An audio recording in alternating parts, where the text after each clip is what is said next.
Joined by a very distinguished panel, and I want to make sure that I introduce them. And guys, if you can, please wave as I introduce you as well. First of all, if just going from clockwise from top left, we have your Division I International Vice President Wanjun Kang, who goes by Jay. Next up, we have Division II Vice President International Vice President David Parker. Moving on, your Division IV International Vice President, Philippe Schicker. Below him is pictured Christopher Hunt, a former Division IV Vice Presidential candidate from our 2018 campaign. And then last but certainly not least, you'll see Miracle Uzokwe. Miracle ran for International President at our 2018 Catalyst. From the state of Oregon. So we've got New Jersey, Texas, California, Arizona, and I'm also in Texas house. My name is Jennifer Stanford. I'm the Associate Vice President at Phi Theta Kappa for Program Implementation. My colleague, Dr. Blake Ellis, who is also Associate Vice President of Outreach and Engagement, he works directly with the international officers once they've been elected, and I have the privilege of working with them when they're candidates. So we definitely work together on the international officer campaign. This webinar is all about answering your questions that you have. We want to give you an overview of what the international officer experience is like, talk about some of the international officers do, their benefits of serving in the position, and then get more into the details of the international officer candidate application, what it actually takes to become a candidate. So if you do have a question, don't hesitate to use the chat box or the Q&A box. We will certainly try to be monitoring both of those. Not knowing how many of you are brand new to Phi Theta Kappa, we did want to just start out with a couple questions that may be on your mind, and that is who and what are international officers? Well, you see them pictured on your screen, our current international officers. Sorry, this mouse got away from me, one sec. So I've already introduced the three that are on this video conference, but I also wanted to introduce the other two. Elda Perret is your international president from New Jersey, and Carol Comer is your Division III International Vice President. All five international officers are great resources for anyone who's interested in pursuing international office, and I do have their email addresses that I'll show on the screen at the end, and you are certainly welcome to contact them for individual conversations as well. All right, so in terms of what is international office, it is the highest student leadership position in Phi Theta Kappa, and we have an international president who can come from any chapter or region within Phi Theta Kappa, and then we have 4 divisional vice presidents, and those vice presidents must hail from the divisional map that you're seeing here. So if they're from Division III, they have to come from one of those states that you see outlined in blue and so forth. But again, international president can come from any chapter or region or division of Phi Theta Kappa. The international officers are elected by their peers, the chapters that are attending Phi Theta Kappa's Spring International Convention, what we call PTK Catalyst. And every chapter who's attending convention does have one voting delegate that votes in all 5 races. So it's not just about, voting for your divisional rep and the international president. All 5 international officers represent all of Phi Theta Kappa. So that's why chapters vote in all 5 races. So just, I want to very briefly highlight, and then I'm going to ask your international officers on the call to talk more specifically about their own experience serving as an international officer. For us, the primary position or responsibility of the office is to serve as an ambassador for Phi Theta Kappa, not only among other students, but with college administrators, friends, organizations outside of Phi Theta Kappa that we are, representing the higher education community. So it's very much a high profile position, and it does require, a good deal of training as well as travel. And certainly the high profile position is probably best known for our own Phi Theta Kappa events, where you'll see the international officers presiding over sessions at the Honors Institute in June and also PTK Catalyst in April. They also attend regional events, although that number varies for each semester.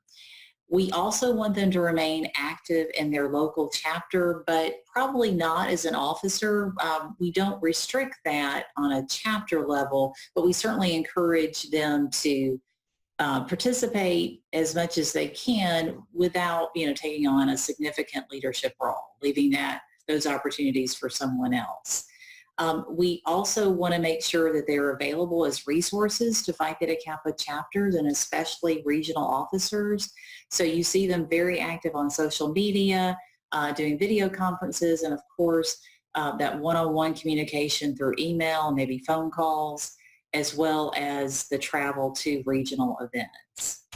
So without further ado, I want to just turn it to, let's say, Philippe. I see you first on the screen. So do you want to share just a little bit more about what your international officer experience has been like? Sure. So, hi everyone, I'm Philippe, and I've been serving as International Vice President for Division 4 since April now, and it's been incredibly exciting with loads of responsibilities, but also with having the pleasure of getting to meet students all across the country. So so far I've been having one of the best years of my life, and partly it is because of the people I got to meet, but also because of the work we get to do, and the interactions and experiences we get to make. So it's been a fantastic year so far. Okay, so Jay, would love for you or David to also share your experiences.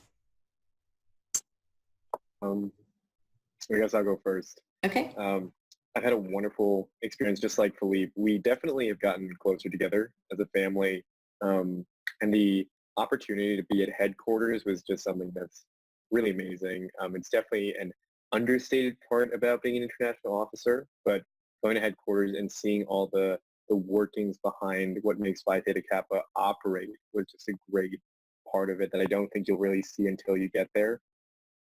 And I think one thing personally for me that I really loved the most was being able to see chapters that are not just nearby, but everywhere in the country, being able to travel and talk to those people and see their situation and what the schooling system is like and what the chapter is like and the positions. It was very interesting to get to talk to other people, and it was kind of almost like awe-inspiring to meet different people that are all in the same group like Phi Theta Kappa, and they're all trying to achieve some type of bigger goal, and they're doing it together. So it really means a lot to me to be able to go out and meet people that are all under the umbrella of Phi Theta Kappa and serving.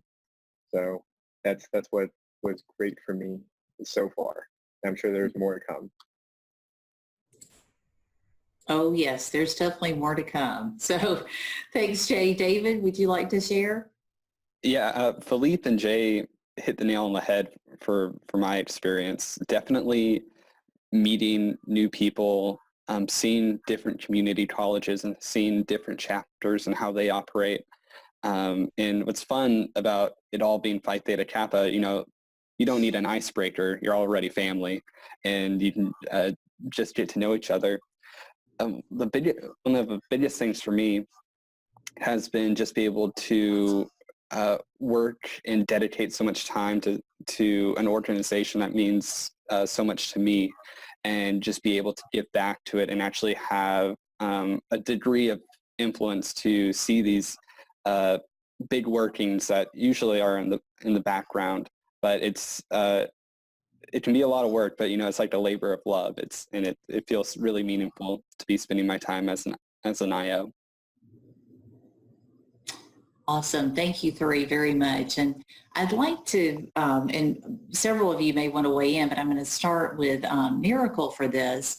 Miracle, I'm just curious what your process was to decide that you wanted to run for international office. I was looking for a position where I can reach out to a diverse group of people more than what I have here in Oregon. So when I heard of the opportunity to be in a position as an international officer, I was like so excited that there was more that PTK had to offer for their members. So in my mind, I was like, okay, I like to be a leader. I see this position as an opportunity to be that. So that's kind of what went through my mind. And then also, I believe the president of our region or whatever, he ran for international office or position. So he told me all about it, and I wanted that as well. That's great. Were you already a chapter, or had you been a regional officer? Yeah, I was the international president. Not international, I don't even know what I'm saying. I'm so nervous. Regional? Yeah, I was the officer at my chapter for like service. So yeah, vice president of service at my chapter.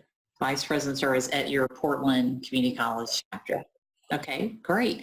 And Chris, I know that you had some soul searching to do when you were making your decision to run for international office. Can you tell us some more about what that process was like for you? Well, most of it comes from, what Phi Theta Kappa gave me. I basically was in not a very great place before I decided to go back to community college. And when I did, I started going to meetings and just really started getting involved with my own chapter and, seeing how things were. I had gone to my regional convention, international convention, and I loved all of it. And I wanted to get that chance to give back to Phi Theta Kappa. And that was ultimately what made me decide that I wanted to run, and just kind of figured it out from there.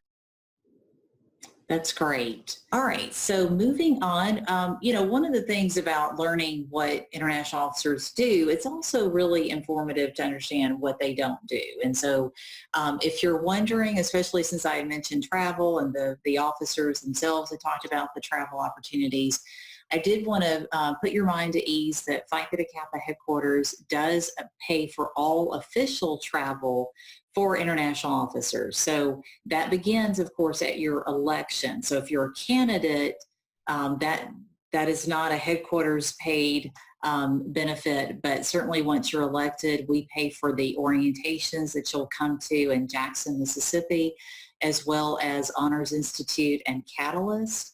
And then the regional events and really any other events that you're asked to participate in, we do make sure that your travel expenses are covered.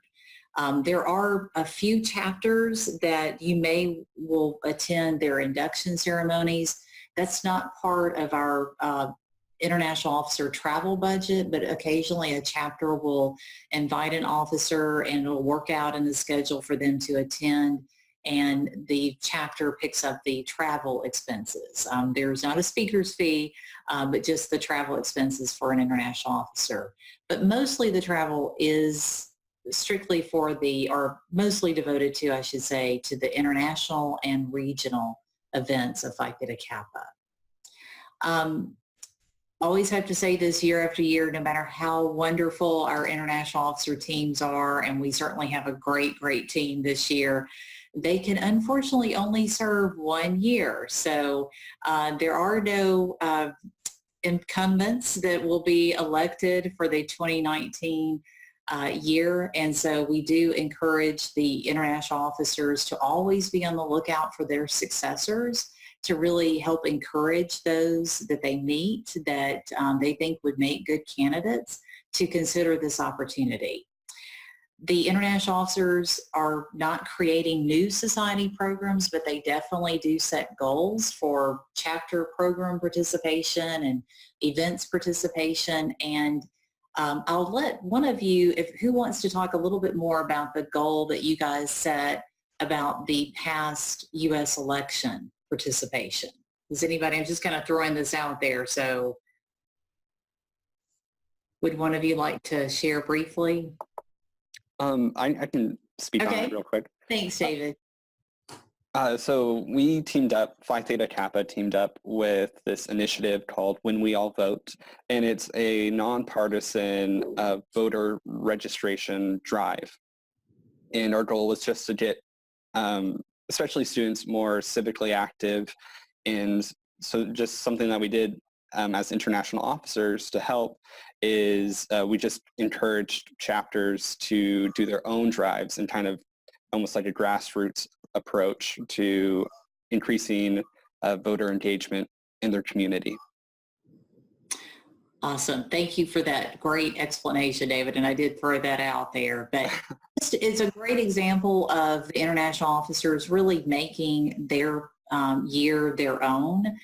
No two international officer teams are exactly alike in terms of communication and opportunities.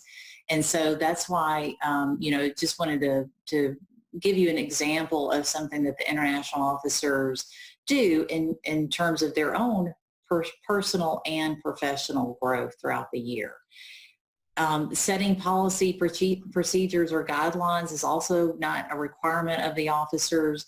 There is one international officer who is appointed to the Phi Theta Kappa Board of Directors, and that position can be any of the five. It's not always the international president, but I just want to put that out there that person, of course, does participate in the board meetings as a full-fledged member, and they certainly do have an opportunity to weigh in on those types of policies.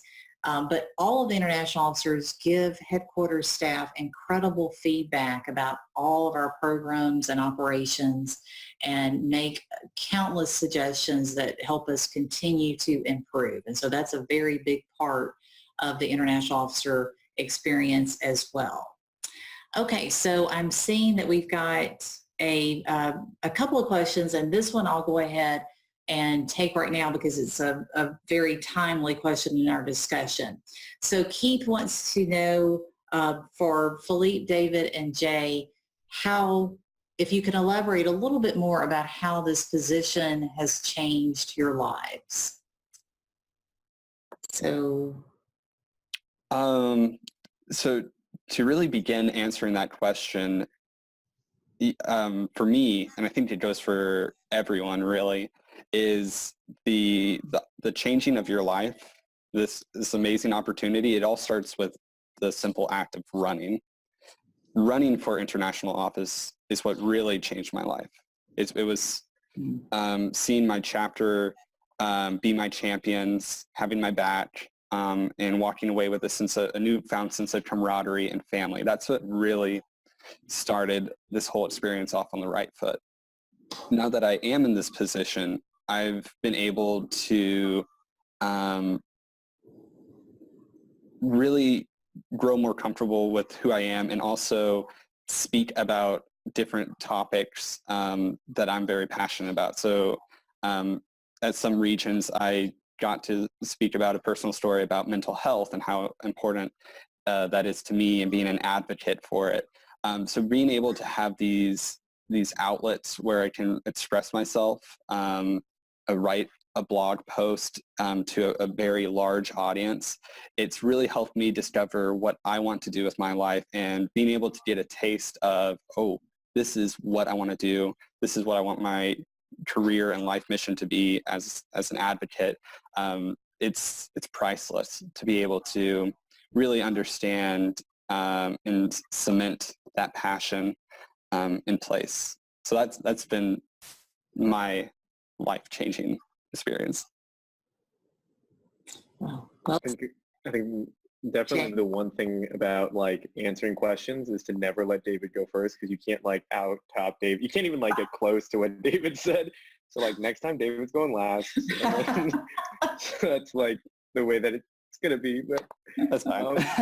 if I had to like think about how running for international office really changed my life, one of the biggest things that it has done is kind of reshape the way that I think about goal setting. And I haven't really talked to anyone about this particularly, but as a kind of a reflectionary period, just sitting here now and, talking to all the international officers every day and Phi Theta Kappa headquarters, it's, you have this perspective when you're a student or if you're working somewhere that my goals are going to be kind of X, Y, Z. And if something goes wrong, I have this contingency plan of how to deal with it. And you never really learn how to collaborate to this degree that Phi Theta Kappa works with. There are so many moving parts in Phi Theta Kappa, and they're this like really well-oiled machine that just continuously does great things.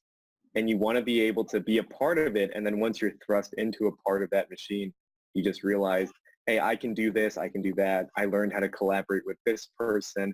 I just learned how to do this. And I can give back by teaching other people how to do this. And you realize that once you're just there in the moment, there is no, I should have done this better, or I think I should be worrying about what's gonna happen. It's more like we're working in the present, and what we're doing now is gonna be the best product we can make. So it's about just bringing everything together and learning how to collaborate and set goals and just making it really good. You're always focused on making the final product or whatever you're doing the best thing it can be. So just to kind of really quickly say this, when we got to our orientation, I think each of the officers kind of took up their own little project. And I think Philippe can like elaborate on it later, but we all took up our own little project, and we didn't know if it was possible to implement it into the overall plan that Phi Theta Kappa has, but it just kind of worked, and it just kind of did. And it's not because we had to force ourselves into it. It's just because they're so willing to accept what's going on. And because it's for Phi Theta Kappans, it just, I think overall what I'm trying to say is that you think you're going to go into this trying to change other people's lives, but as much as you try to change other people's lives, it's going to change you. I think that's the best way to put it. I agree. I think that you go in with a certain like amount of expectations, a degree of expectation, and I think it's both, like it's really overwhelming. At the same time, you're like taking everything in, and like as you can probably hear, like I'm not from here, and coming to the US hasn't like been particularly the easiest, but I have always had like a little family on my campus, through my PTK chapter, and then through other kind of group work, I've found a different team, and then when I decided to run for international officer, I found 35 other candidates who had similar aspirations, and we became this like really neatly and tight-knit group. And then once I got elected, I had 4 other friends who all kind of wanted to make a difference for others. And through us getting closer, it's been really, really cool. And then meeting amazing and fantastic people throughout regions, and then meeting amazing headquarters staff, I've gotten this like exciting and really kind Phi Theta Kappa family now all across the United States, and really makes me feel at home here in the US. And this has been one of the best things so far. And just like Jay was talking, having groups for our international officer team, and then also having like individual goals we want to achieve and help and put advocate for other students in the community college during their community college education, happened to just put us over an edge and enabled us to work together on a macro scale and really get things moving. And as David was talking earlier about the When We All Vote initiative, we've seen, exciting and really amazing results from that. And it's good to know that we worked on that and we did this and we had an impact on the United States and on something as big of the magnitude as an election. So it's been really, really cool. Great. Well, we're going to move to more of the nuts and bolts part of the candidate application. And I did notice there were a couple other questions, and I promise we will get to them. So please stay with us. The final wrap up on this section, and I think the officers have done a great job of sharing just the personal and professional development that comes with it. We really emphasize that the role is servant leadership, and I think those three officers did a great job of talking about that it's more of a we and not just a me situation, but there certainly are opportunities to grow personally, and we want to make sure that each officer has that incredible growth experience and helping them with planning ahead for whatever college and career goals that they have. There is, just so you know, for the 10 candidate finalists, so the top 2 in each of the 5 officer races, those are presented a $500 scholarship, and that is presented by the Obendorf Family Foundation. So this picture is with a representative of the Obendorf Foundation. That's Justin Obendorf in the middle, and then he's surrounded by our 2018 finalist. And of course, there is an International Officer Scholarship provided by headquarters, but even more so, there are tons of transfer scholarships set aside for members, and certainly international officers are very competitive for those type of scholarships. Jennifer, may I?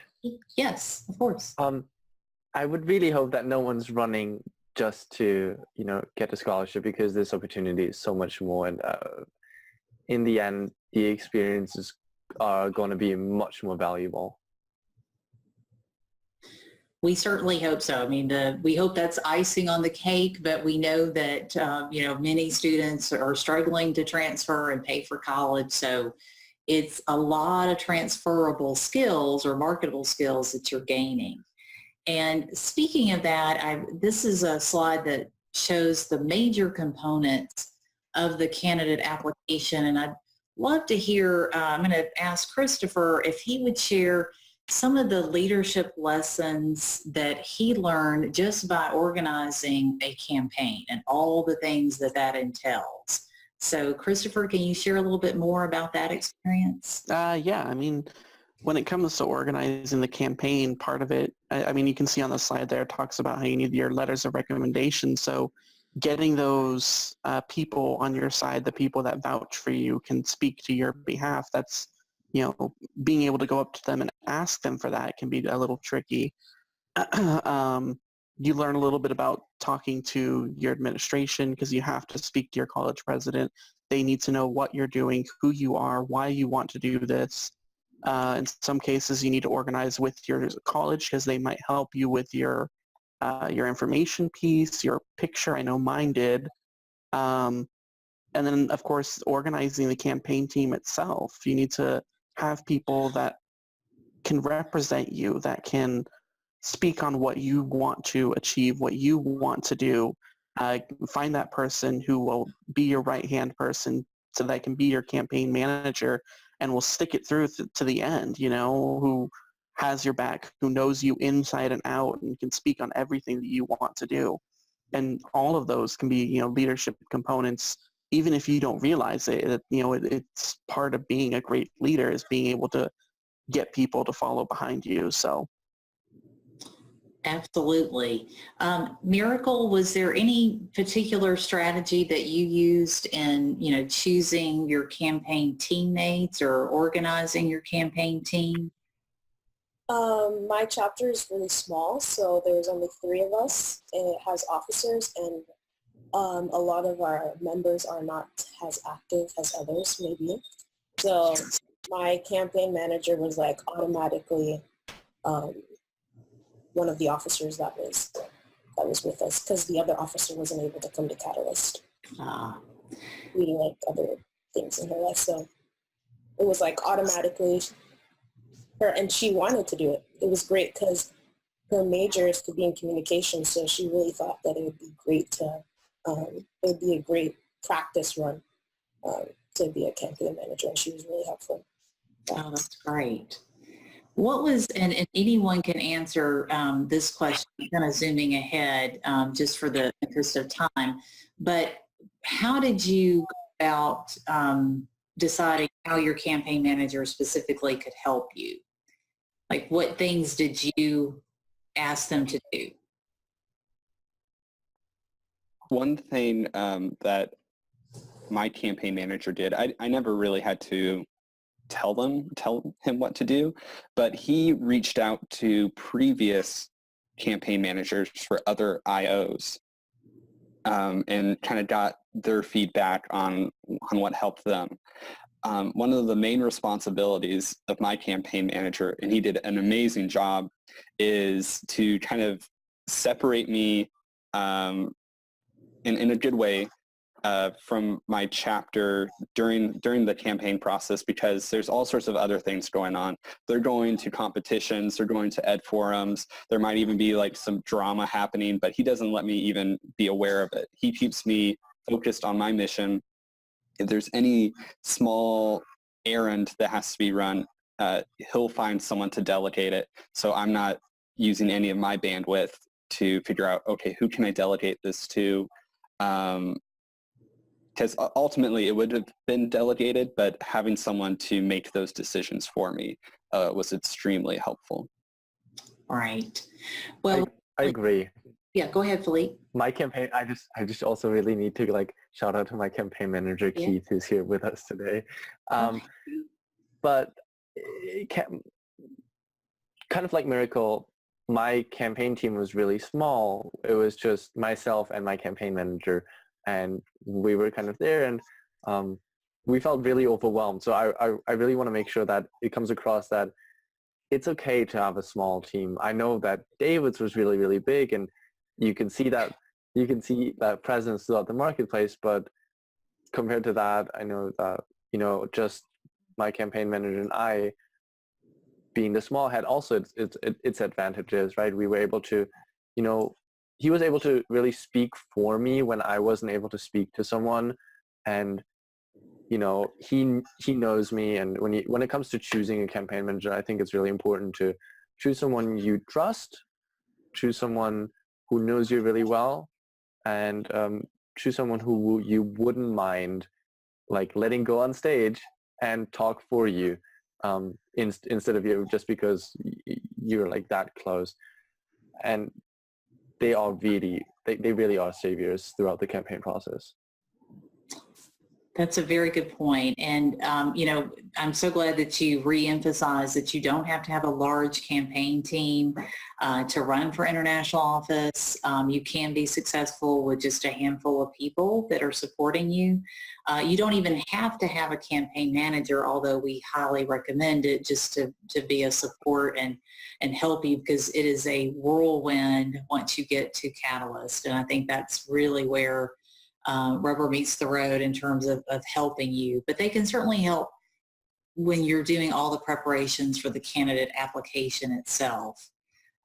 One of the things I wanted to go ahead and mention, I know we had a question about it too, is we do have a new aspect of the campaign, a couple of new aspects.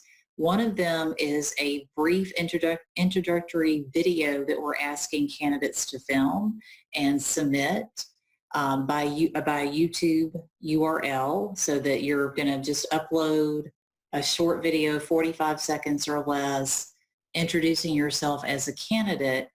And we'll ask for feedback on that. This is the first time we've done it, so none of these panelists have had the specific experience, but I think they could share some ideas. And it's also something that social media, we're seeing more and more become a part of the campaign.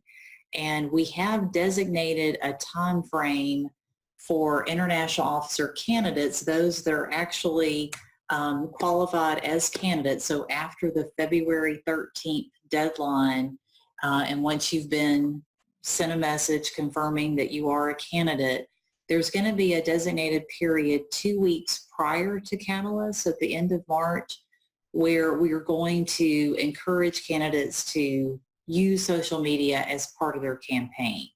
Now, policing the internet is definitely something that is very hard to do. So we understand that there are probably people out there right now sharing information and sharing with others on social media that they want to campaign for international office.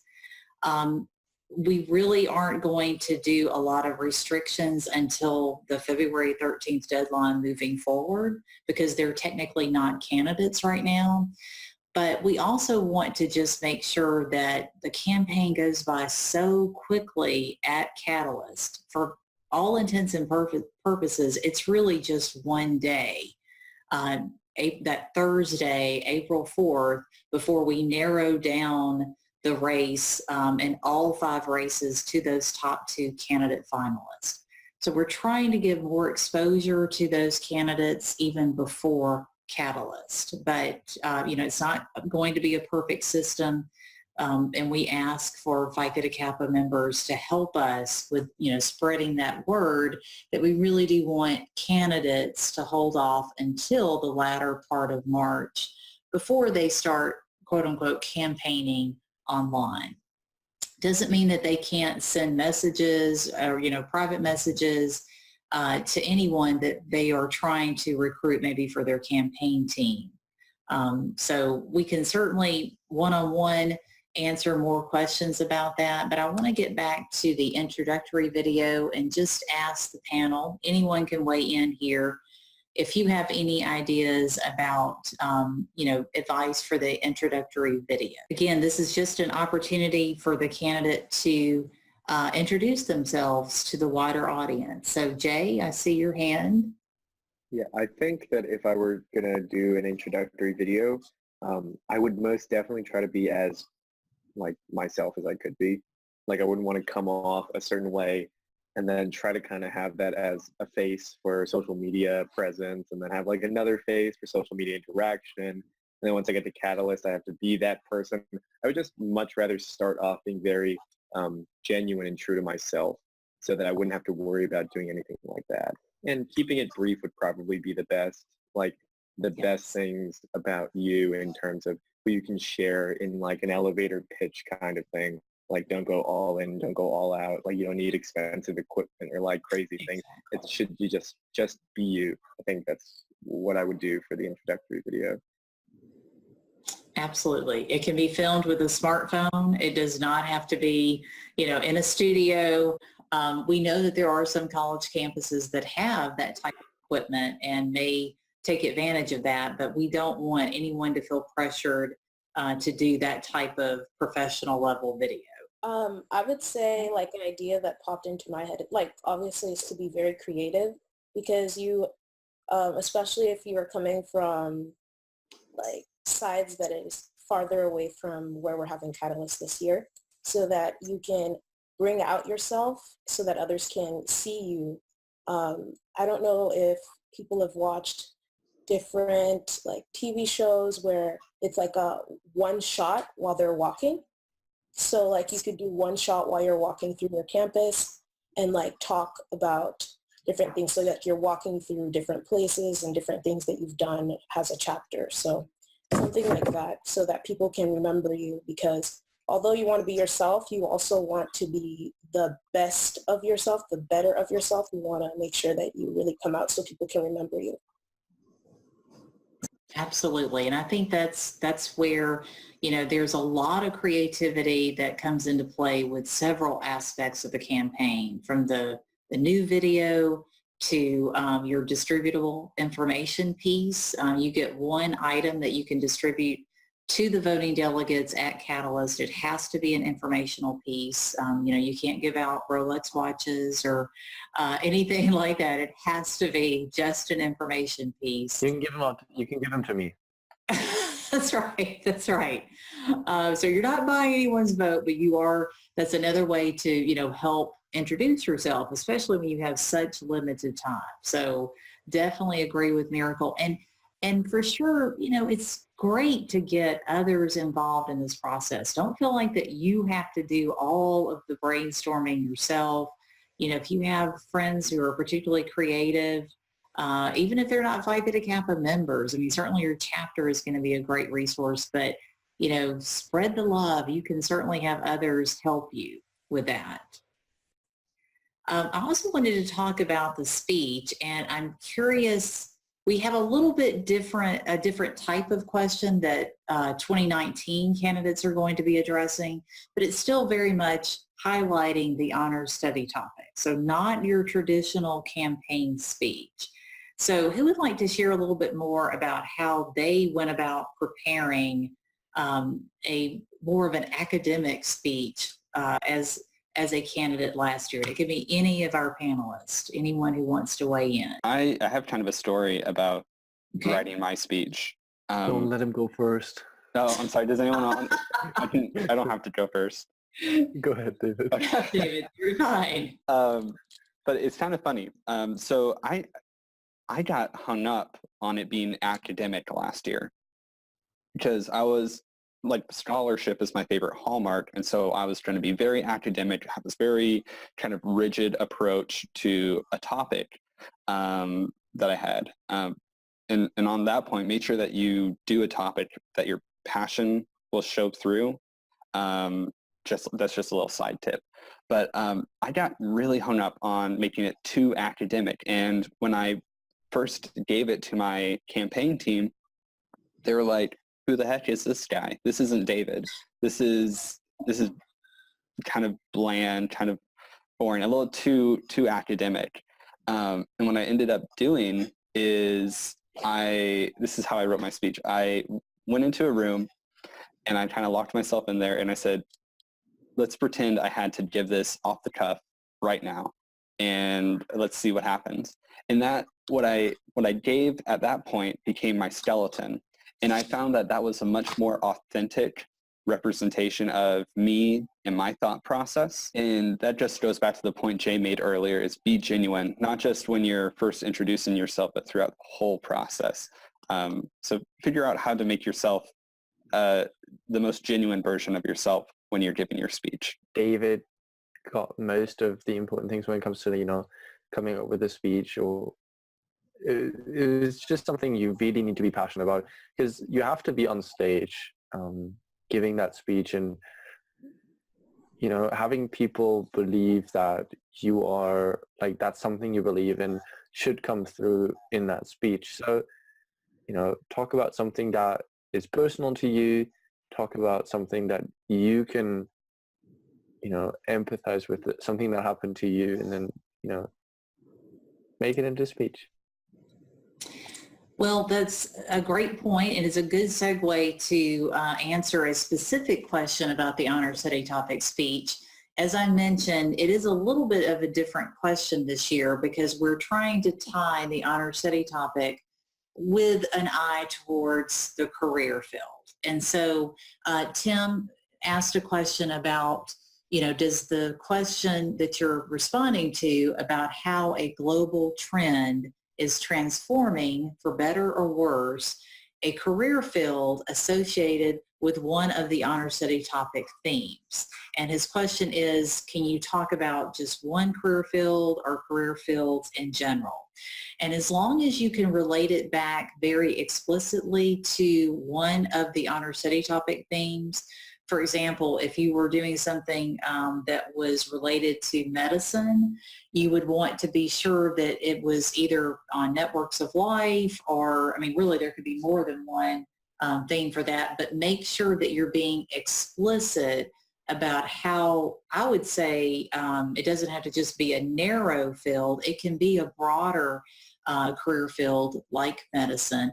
Or if you're pursuing something that may be very different, that could be more of a unique path, and you can relate it back to an honor study topic theme, especially with, you know, what's changing and different and dynamic about that career field, that's what you want to do. So you can talk about whatever career field you're going into. You just want to make sure that it's not about just you. It's about the career field and how it relates to transformations on our study topic. Okay, there was another question that gets back to our discussion about the campaign team that I wanted to go ahead and answer before we move on. And that is from Julia about, can non-Phi Theta Kappa members serve on a campaign team and go to Catalyst with you? Anyone except current international officers and regional coordinators can technically serve on a campaign team. And it's also an opportunity for them to come to Catalyst. Anyone can register for Catalyst, so they do have to be a registered attendee in order to participate on the campaign team in Orlando. Was there anything else that you wanted to add about the campaign team question? Just make sure you have people on there who can speak for you, or you trust speaking for you. Kind of goes back to your campaign manager, because you'll want them to spread the word about you, but you also want to make sure they spread about you what you like other people to know, what you're running on, and why you think you are a good candidate. And if they can't relate to you, if they don't know you very well, then they might not be a great fit for your campaign team. Absolutely. And treat them as well as you would treat any voting delegate, right? Don't take them for granted. Be nice, considerate, respectful, all of those things to your campaign team, even though they're going to see you possibly at your worst sometimes, or most stressed, I should say. They definitely deserve all of your respect and consideration. I know Peggy earlier asked if the candidate speech can be on any one of the 9 themes, and I believe that was one of the changes for this year, is that yes, you can choose between any of the 9 themes. Absolutely. It's on any of the 9 themes. Thank you. Because Peggy, I think that I saw that question earlier, but then when I went back in, it wasn't there. So I apologize for that. Thanks so much, Christopher, for catching that. It is, like I said, different from previous years. And this question allows you to choose the theme. So as long as it's in the Transformations Honors Program Guide. One other thing I wanted to bring up when you were talking about the teams is that anyone, like any person, whether they're a Phi Theta Kappa or not, can serve on the team, but they do have to be an active member to be a campaign manager.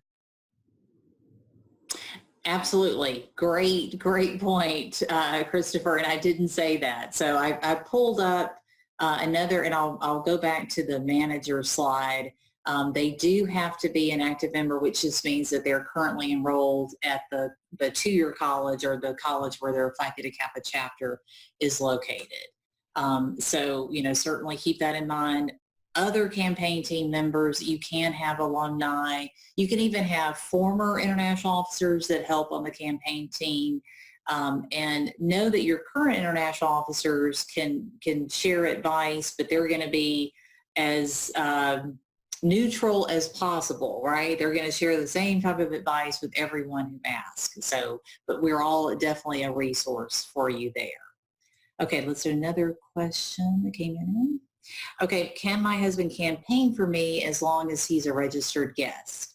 Yes, as long as he is fully registered for Catalyst. You can have family members participate as well. We're more than happy to have friends and family of Phi Theta Kappans come and participate in our Catalyst in Orlando. So that is perfectly acceptable. I would say that the experience you have preparing to be an international officer, you gain so much from that experience. So even if you don't get the position, you've learned how to write an academic speech, you've learned how to delegate different things, that your goals and things that you have to do to accomplish you've just gained so many different things from doing this. So don't feel like, oh, I just wasted 3 months of my time and blah, blah, blah. No, like you've gained so much. So, and also know that everything happens for a reason. So other doors will open up for you if you don't get this. It's not the end of the world, really. Absolutely. Miracle. You were sharing something about before the webinar began about how an opportunity arose for you that if you had been elected, it would have been really hard to take advantage of that new opportunity. Yes, there's a neuroscience research lab here in Oregon. And we only have one medical school at Oregon. So I got accepted into that, and over 500 people applied and only 2 positions were open. So I got into that, and it was from 7 a.m. to 8 p.m. every day. So I'm glad that the opportunity came for PTK, and I took it. I gained a lot from it, even though I didn't get the officer position. There was other positions other than PTK that were offered, so I got that as well. So I'm happy. Absolutely. Time well spent as a candidate. And so thank you. That really encapsulated everything that I would say about preparing yourself to be elected or not to be elected, because there are a lot of candidates. We never know exactly the number, but there are certainly wonderfully qualified individuals that run for international office. And unfortunately, we only have 5 total positions.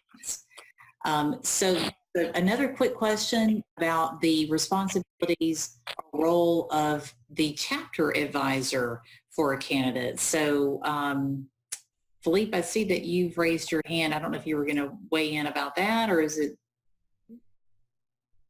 No? Okay. I was going to talk about I think it's about the previous question. I'll make it brief. I think it's really important to enjoy the moment. Like while you're there, everything is going to be, happening so fast, and you have to campaign and rush to the dinner, and then you have to, prepare your caucus, and then you have to prepare your speech, and you have to go campaigning.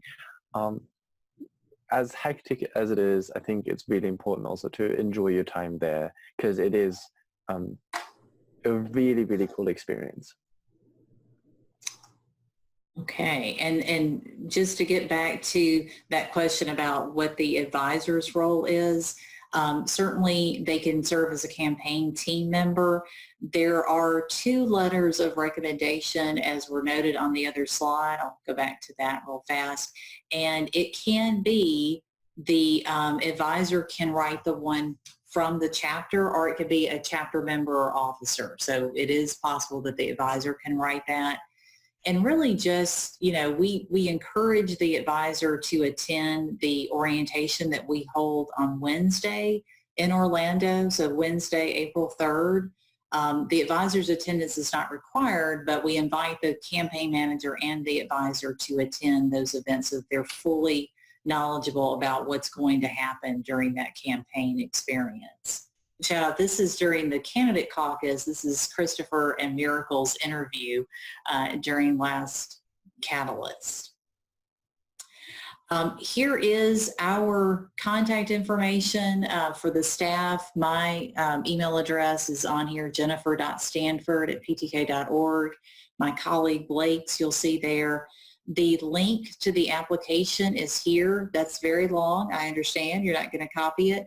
But if you want the link to the application emailed to you, just send me an email, and I'm happy to do that if you haven't already gotten on the candidate application.